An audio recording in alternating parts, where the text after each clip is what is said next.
Swastiastu. Sebelumnya, saya mengucapkan terima kasih kepada Bapak Nyoman Ari Surya Darmawan, SEAK MSc, sebagai dosen pembimbing utama, Bapak Dr. Edi Sujana, SEMSI AK, sebagai dosen pembimbing pendamping, dan juga Bapak Dr. Putu Gede Diatmike, SEAK MSc, sebagai dosen penelaah. Perkenalkan, nama saya Kadek Ferry Perdana Putra, NIM 1717051099, dengan judul proposal Akuntansi Lingkungan dalam program Water Supply Chain pada Badan Usaha Milik Desa Panen Harum Desa Selat. Adapun yang melatar belakangi proposal ini yaitu akuntansi lingkungan atau environmental accounting merupakan istilah yang berkaitan dengan dimasukkannya biaya lingkungan ke dalam praktik akuntansi perusahaan ataupun lembaga pemerintah. Biaya lingkungan adalah dampak yang timbul dari sisi keuangan maupun non-keuangan yang harus dipikul sebagai akibat dari kegiatan yang mempengaruhi kualitas lingkungan. Akuntansi lingkungan juga berperan dalam mengatasi masalah lingkungan. Sekarang ini, akuntansi lingkungan sudah mulai berkembang dan juga berperan dalam meningkatkan nilai perusahaan. Undang-Undang Nomor 32 Tahun 2009 tentang Perlindungan dan juga Pengelolaan Lingkungan Hidup mengatakan bahwa lingkungan hidup yang baik dan sehat merupakan hak asasi setiap warga negara Indonesia, sebagaimana diamanatkan dalam pasal 28H Undang-Undang Negara Republik Indonesia tahun 1945. Sehingga dengan demikian, setiap perusahaan wajib melindungi segenap komponen yang terdapat di sekitarnya dengan cara meminimalisir dampak lingkungan dari aktivitas kegiatan operasinya. Air merupakan salah satu komponen lingkungan hidup dan juga kebutuhan pokok yang tidak dapat terpisahkan dari kehidupan sehari-hari manusia. Segala aktivitas manusia membutuhkan air. Kebutuhan masyarakat terhadap air akan mengakibatkan permasalahan jika ketersediaannya tidak memadai, baik itu secara kualitas maupun kuantitas. Sehingga pemerintah membuat sebuah perusahaan yang menyediakan air bersih untuk masyarakat, yaitu Perusahaan Daerah Air Minum atau PDAM. Namun, perusahaan daerah air minum ini tidak dapat menjangkau masyarakat secara keseluruhan, terutama masyarakat yang ada di daerah pegunungan. Sehingga pemerintah desa membuat Badan Usaha Milik Desa atau BUMDes untuk membangun usaha yang bergerak di dalam bidang pengelolaan air bersih untuk masyarakat. Badan Usaha Milik Desa Panen Harum Desa Selat Kecamatan Sukesade merupakan sebuah badan usaha yang dimiliki oleh Desa Selat Kecamatan Sukesade Kabupaten Buleleng. BUMDes Panen Harum ini memiliki berbagai bidang usaha, diantaranya seperti pengelolaan air bersih, bank sampah, dan juga objek wisata. Usaha utama yang dikelola oleh BUMDes Panen Harum yaitu usaha air bersih. Usaha air bersih ini baru didirikan beberapa bulan lalu. Pengelolaan usaha air bersih ini dikelola oleh BUMDes Panen Harum dan juga Desa Dinas sebagai penanggung jawab. Dalam pengelolaan air bersih ini, BUMDes Panen Harum juga dibantu oleh KPSPAM atau Kelompok Pengelola Sarana Pengelolaan Air Minum. Dalam program pembuatan air bersih ini, BUMDes Panen Harum menggunakan water supply chain atau rantai pasokan air. Water supply chain merupakan suatu mekanisme yang menghubungkan pelanggan dan pemasok yang bekerja sama, namun dalam kepentingan terbaik mereka sendiri-sendiri, dengan cara membeli, mengubah, mendistribusikan, dan menjual barang maupun jasa di antara mereka sendiri, sehingga mengakibatkan terciptanya produk-produk tertentu. Air bersih ini diambil langsung dari sumber mata air yang terletak di Desa Wonogiri, tepatnya di sebelah selatan Desa Selat. Dari sumber mata air tersebut kemudian disalurkan ke Desa Selat melalui beberapa penampungan, kemudian diteruskan ke masyarakat atau konsumen yang tersebar di 3 dusun, yaitu ada di Desa Selat untuk sementara waktu dan akan ditambah untuk 3 dusun yang belum dialiri air bersih. Pembuatan air bersih ini menggunakan modal dari Desa Dinas, kas BUMDes, dan juga uang muka dari masyarakat. Nah, pendapatan yang diterima dari masyarakat itu nantinya akan dikelola oleh BUMDes sebagai biaya perawatan, gaji karyawan, dan juga pengurus dari Desa Dinas, Desa Adat, dan juga membayar kontribusi setiap tahun kepada pemerintah Desa Wonogiri sesuai dengan keuntungan yang diperoleh oleh BUMDes Panen Harum sesuai dengan kesepakatan yang telah ditentukan sebelumnya. Akuntansi lingkungan mencakup beberapa tahapan proses, yaitu pertama, proses identifikasi biaya dan manfaat dari aktivitas lingkungan. Kedua, ketersediaan sarana pendukung untuk menjaga keberlanjutan proses. Ketiga, menjalin hubungan antar aspek yang terlibat. Dan terakhir, memperoleh hasil dan menguji efek biaya dari kegiatan tersebut. Berdasarkan hal tersebut, penelitian ini akan menganalisis penerapan akuntansi lingkungan dalam program Water Supply Chain pada Badan Usaha Milik Desa Padan Harum. Selanjutnya yaitu identifikasi masalah. Berdasarkan latar belakang tersebut, maka terdapat beberapa identifikasi masalah yang akan dijadikan sebagai bahan penelitian.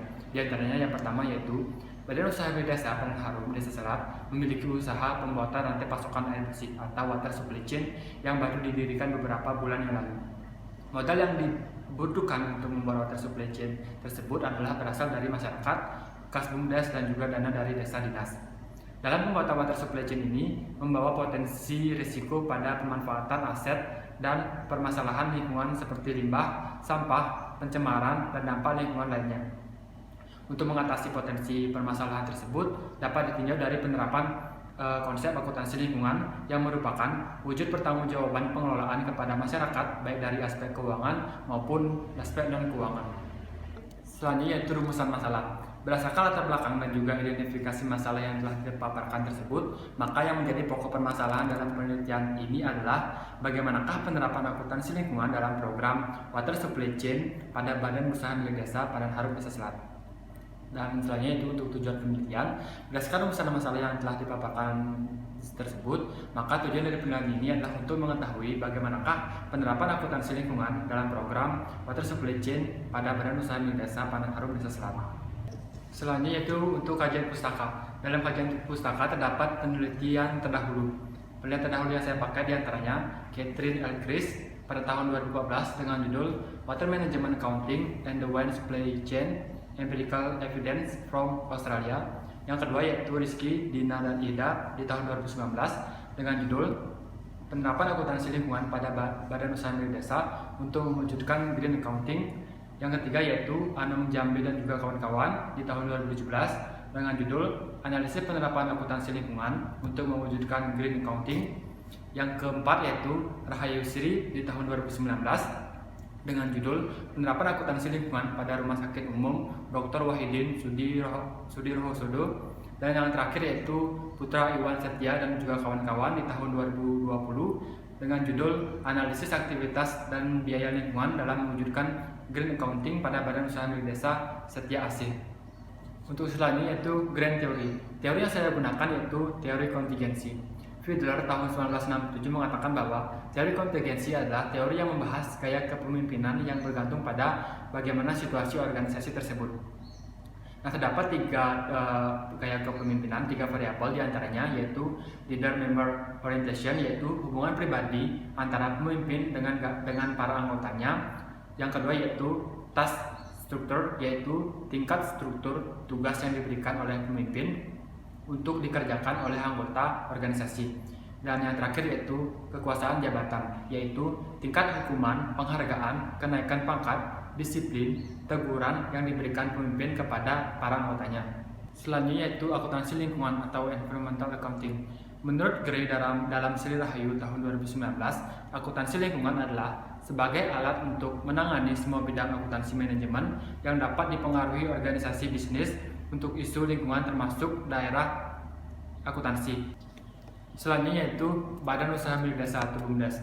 Undang-Undang Nomor 4 Tahun 2014 tentang Desa juga menjelaskan bahwa Badan Usaha Milik Desa atau BUMDes adalah badan usaha yang seluruh atau sebagian modalnya dimiliki oleh desa melalui penyertaan langsung yang berasal dari kekayaan desa yang dipisahkan guna mengelola aset, jasa pelayanan, dan usaha lainnya untuk sebesar-besarnya kesejahteraan masyarakat desa.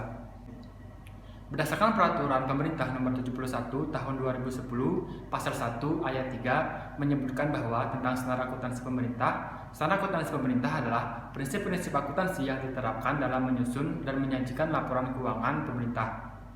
Ditetapkan Peraturan Pemerintah Nomor 71 Tahun 2010, maka penerapan standar akuntansi pemerintah berbasis akrual telah mempunyai landasan hukum. Hal ini juga berarti bahwa pemerintah mempunyai kewajiban untuk dapat segera menerapkan standar akuntansi pemerintah yang baru, yaitu standar akuntansi pemerintah berbasis akrual. Untuk selanjutnya yaitu model penelitian. Adapun kerangka penelitian yang saya pakai yaitu dimulai dari adanya program water supply chain oleh Badan Usaha Milik Desa Padan Harum tersebut, kemudian bagaimana dampaknya terhadap lingkungan yang akan dianalisis melalui akuntansi lingkungan. Dalam akuntansi lingkungan terdapat 4 biaya, di antaranya yaitu biaya pencegahan, biaya deteksi, biaya kegagalan internal, dan juga biaya kegagalan eksternal. Dari biaya-biaya tersebut, maka bisa menganalisis bagaimana penerapan akuntansi lingkungan dalam program Water Supply Chain pada Badan Usaha Milik Desa Panen Harum Desa Selat. Untuk selanjutnya yaitu metode penelitian. Nah, pada pendekatan dan juga jenis penelitian ini pada penelitian ini saya menggunakan metode kualitatif, yaitu penelitian dengan melakukan observasi secara langsung ke lapangan dan juga mengumpulkan data-data yang diperlukan dan melakukan analisis berdasarkan pengamatan dan juga pengetahuan peneliti. Selanjutnya yaitu lokasi penelitian. Penelitian ini dilaksanakan pada Badan Usaha Milik Desa Panen Harum Desa Selat, Kecamatan Sukusade, Kabupaten Buleleng. Pemilihan lokasi penelitian ini dikarenakan Badan Usaha Milik Desa Panen Harum merupakan organisasi nirlaba yang memanfaatkan aset desa dalam kegiatan operasionalnya.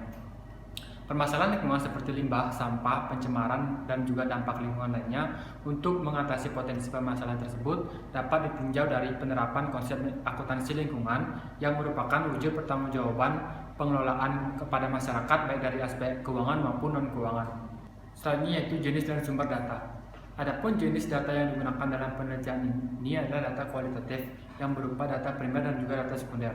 Data primer yang pertama yaitu data primer. Sumber data primer dalam penelitian ini adalah pengurus Badan BUMDes Panen Harum dan juga pihak-pihak lain yang terlibat dalam manajemen dan juga pengelolaan keuangan BUMDes Panen Harum. Selanjutnya itu data sekunder.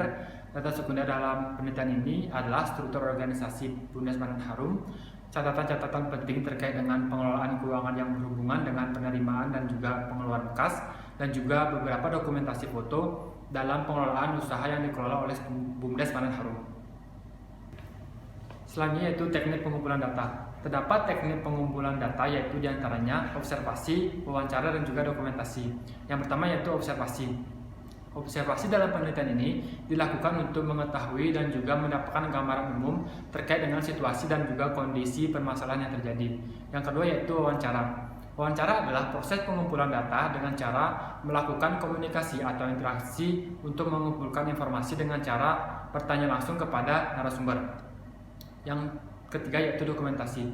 Dokumentasi merupakan penyempurna dari metode wawancara dan juga observasi. Dokumentasi dimaksud untuk menambah atau memperkuat penelitian yang akan meningkatkan kredibilitas data dan juga lebih dipercaya apabila didukung oleh beberapa dokumen dalam bentuk dokumen, karya, atau tulisan. Selanjutnya yaitu keabsahan data. Keabsahan data merupakan proses melihat derajat kebenaran atau kepercayaan terhadap hasil penelitian dengan menggunakan standar tertentu. Meleong 2010 mengatakan bahwa untuk mengetahui tingkat keabsahan data dapat dilakukan dengan 4 kriteria, diantaranya sebagai berikut. Yang pertama yaitu triangulasi. Triangulasi merupakan proses membandingkan dan juga mengecek kembali derajat kepercayaan suatu informasi yang diperoleh dengan waktu dan juga alat yang berbeda. Dengan adanya triangulasi, keabsahan data bisa lebih terjamin dan sekaligus hasil penelitian ini menjadi lebih akurat.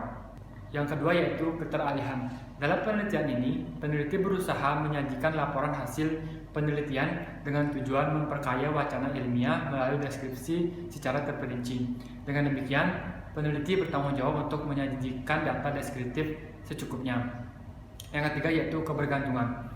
Peneliti menguji kembali hasil penelitian dengan melalui proses pemeriksaan yang cermat dan teliti terhadap seluruh komponen dalam laporan hasil penelitian untuk memperbaiki kesalahan sehingga hasil penelitian ini dapat mencapai kesempurnaan. Dan yang terakhir yaitu kepastian. Dalam mewujudkan kepastian, peneliti mendiskusikan dan juga mengkonfirmasikan dengan dosen pembimbing. Lebih lanjut selama proses penulisan skripsi ini maupun konsep yang dihasilkan dari laporan yang dikonsultasikan bersama pembimbing sehingga memperoleh masukan dan juga kepastian dari hasil penelitian. Baik, sekian pemaparan proposal penelitian saya. Mohon maaf jika ada salah kata. Saya haturkan Parama Santi. Om Santi Santi Santi Om.